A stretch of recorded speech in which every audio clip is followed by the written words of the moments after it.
పెద్దపల్లి జిల్లా కేంద్రంలోని అంబేద్కర్ నగర్లో పట్టపగలే దారుణం చోటు చేసుకుంది. ఇంటి ముందు ఆటోలో ఆడుకుంటున్న 14 ఏళ్ల గౌసుబాబా అనే బాలుడిపై అదే కాలనీకి చెందిన చాందు పాషా అనే వ్యక్తి మద్యం మత్తులో కత్తితో విచక్షణారహితంగా దాడి చేయడంతో బాలుడు తీవ్ర గాయాలతో ఆసుపత్రిలో చికిత్స పొందుతున్నాడు. పట్టపగలు బాలునిపై దాడి చేస్తుండగా చుట్టుపక్కల వారు భయభ్రాంతులకు గురయ్యారు. వెంటనే అప్రమత్తమైన తల్లిదండ్రులు దాడికి పాల్పడిన వ్యక్తిని పట్టుకొని పోలీసులకు అప్పగించి బాలుడిని పెద్దపల్లి ప్రభుత్వాసుపత్రికి తరలించి చికిత్స చేయించారు. దాడికి పాల్పడిన చాందు పాషాను అదుపులోకి తీసుకున్న పోలీసులు కేసు నమోదు చేసి దర్యాప్తు చేపట్టారు. నా పేరు అబ్దుల్ హనీ. నేను ఇక్కడ లేను. నేను మామిడికాయల తోటల్లో మందు కొట్టడానికి పోయినా. అయితే ఇక్కడ జరిగింది ఏం జరిగింది నాకు తెలియదు.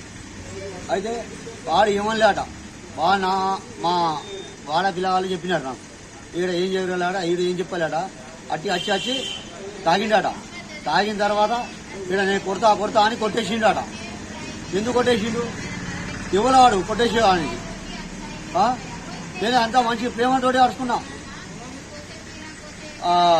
చాన్ నాకేం కాడు కానీ వాడాల పిల్లగాడు మా బండారుకుంట నాది.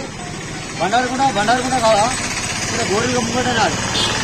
అయితే అక్కడ యువన ఉన్నది, ఉన్నది. అయితే అక్కడ కట్టి పెట్టుకొని కొట్టేసిండు అట. ఏం లేదు, నాకైతే దాడి చేయడానికి ఏం లేదు. ఇంకోటి మేము మంచిగా కలిసి ఉంటుండే అని ఏమైందో తెలియదు. నేనే వానికి ఏం బాకీ లేను, వానికి నాకేం బాకీ లేడు వాడు. ఇంకోటి ఏంటంటే వాడు నేనే మంచిగా కలిసి ఉంటూ ఉండే అని ఏమైంది తెలియదు. నా పిల్లవాడ మీద కసి ఎందుకు అది కాదు అని ఇట్లనే కోళ్ళు గిళ్ళు అమ్ముకుంటారు. మళ్ళీ ఇంకోటి ఏంటంటే ఈ మన ఎవరైనా పిలిస్తే కూడా పనిపోతాడు. కానీ నేను చాలా మంచోడు అనుకున్నా. కానీ ఈసోండి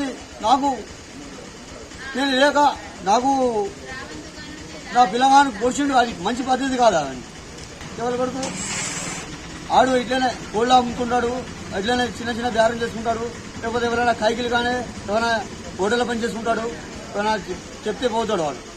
అంటే నాకు వెనక పోసినట్టు నా పిల్లగానికి నాకు అట వేసిండు వాడు.